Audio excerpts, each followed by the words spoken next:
Fox News Alert, I'm Kelly Wright. Breaking news from the White House right now. President Obama is about to announce his nomination for the next Attorney General.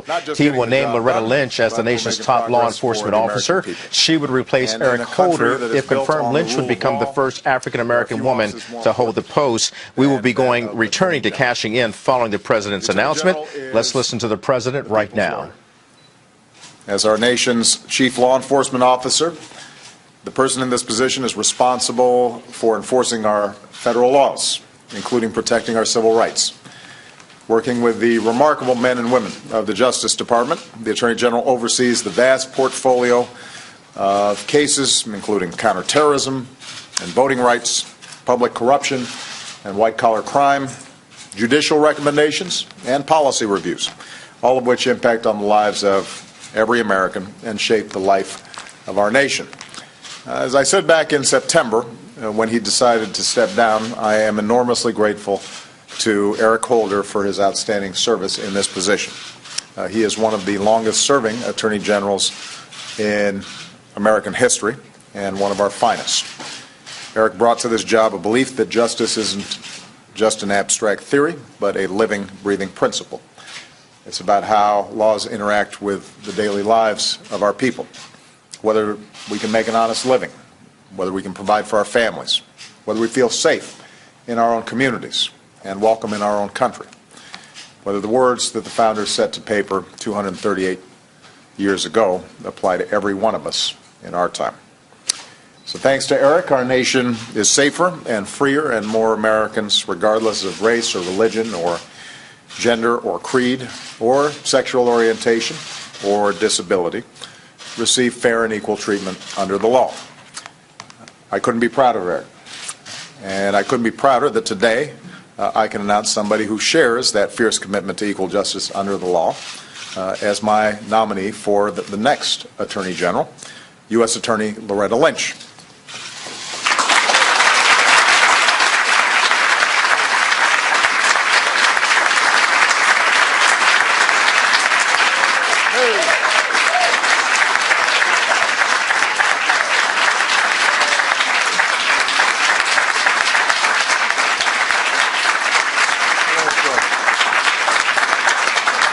I also, by the way, want to thank the chair of the Senate Judiciary Committee, Patrick Leahy, for being here on a Saturday to show his support.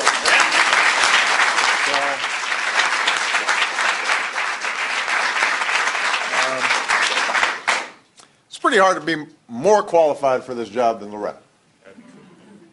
Throughout her 30-year career, she has distinguished herself as tough, as fair, an independent lawyer who has twice headed one of the most prominent U.S. attorney's offices in the country. She has spent years in the trenches as a prosecutor, aggressively fighting terrorism, financial fraud, cybercrime, all while vigorously defending civil rights. A graduate of Harvard College and Harvard Law School, Loretta rose from assistant U.S. attorney in the Eastern District of New York to chief of the Long Island office, chief assistant U.S. attorney, and U.S. attorney.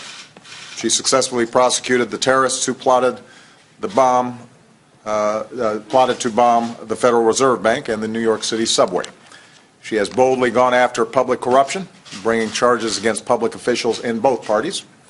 She's helped secure billions in settlements from some of the world's biggest banks accused of fraud, and jailed some of New York's most violent and notorious mobsters and gang members. One of her proudest achievements was the civil rights prosecution of the officers involved in the brutal assault of the Haitian immigrant Abner Louima. Loretta might be the only lawyer in America who battles mobsters and drug lords and terrorists and still has the reputation for being a charming people person. And that's probably because Loretta doesn't look to make headlines. She looks to make a difference. She's not about splash. She is about substance. I could not be more confident that Loretta will bring her signature intelligence and passion and commitment to our key priorities, including important reforms in our criminal justice system. She has consistently proven her leadership and earned the trust and respect of those she serves. Since 2010, she's been a member of the Committee of the U.S. Attorneys across the nation who advise the Attorney General on matters of policy, and she has served as chair of that committee since 2013. So it's no wonder that the Senate unanimously confirmed her to be the head of the U.S. Attorney's Office in two separate situations, once under President Clinton and once under my administration. And it's my hope that the Senate will confirm her a third time without delay. At every stage in her career, Loretta has followed the principles of fairness, equality, and justice that she absorbed as a young girl. She was born in Greensboro, North Carolina, the year before black students there sat down at a whites-only lunch counter, helping to spark a movement that would change the course of this country. The daughter of a school librarian and a fourth-generation Baptist minister, which meant that she knew when to be quiet. That's a little intimidating, being the daughter of a librarian and a minister. But Loretta rode on her father's shoulders to his church, where students would meet to organize anti-segregation boycotts. She was inspired by stories about her grandfather, a sharecropper in the 1930s who helped folks in his community who got in trouble with the law and had no recourse under the Jim Crow system. I know that if he were here today, he would be just as proud of her as I'm sure her husband, Stephen, is. I want to thank Stephen, Loretta's stepson, Ryan, her stepdaughter, Kia, and her other family members who came here today. We appreciate you guys agreeing to share her with the American people a little bit longer. Loretta spent her life fighting for fair and equal justice that is the foundation of our democracy. I can think of no better public servant to be our next Attorney General. Let me introduce to you Ms. Loretta Lynch.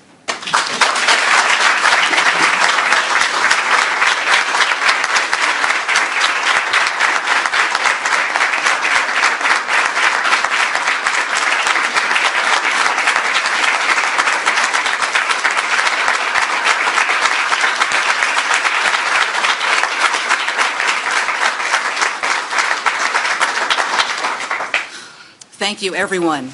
And thank you, first of all, Mr. President, for that kind introduction. But most importantly, thank you also for your faith in me in asking me to succeed an Attorney General whom I admire and to lead the department that I love. Now, no one gets to this place, this room, this podium, this moment by themselves.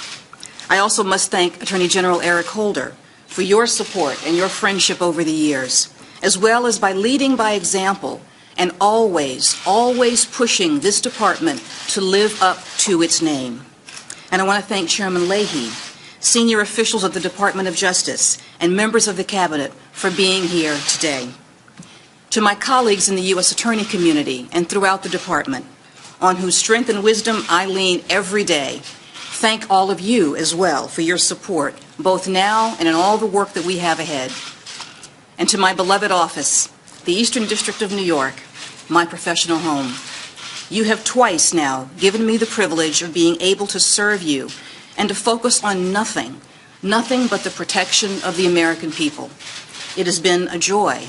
It has been an honor, and I will carry you with me wherever I go. And of course, to my wonderful family, several of whom are here with me today, all of whom are always with me in love and support. Most especially my parents, who could not be here today but are watching, whose every thought and sacrifice has always been for their children. They have supported me in all of my endeavors as I strive to live up to their example of service. The Department of Justice is the only cabinet department named for an ideal. And this is actually appropriate because our work is both aspirational and grounded in gritty reality. It's both ennobling and it's both profoundly challenging. Today, I stand before you so thrilled and frankly so humbled to have the opportunity to lead this group of wonderful people who work all day and well into the night to make that ideal a manifest reality, all as part of their steadfast protection of the citizens of this country. Mr. President, thank you again for the faith that you've placed in me.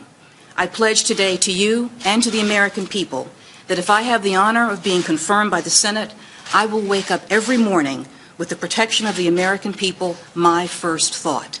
And I will work every day to safeguard our citizens, our liberties, our rights, and this great nation, which has given so much to me and my family.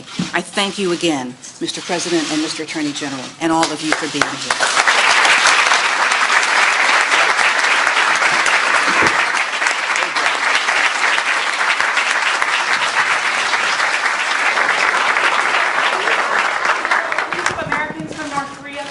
Well, I think it's a wonderful day for them and their families. Obviously, we're very grateful for their safe return, and I appreciate Director Clapper doing a great job on what was obviously a challenging mission. All right.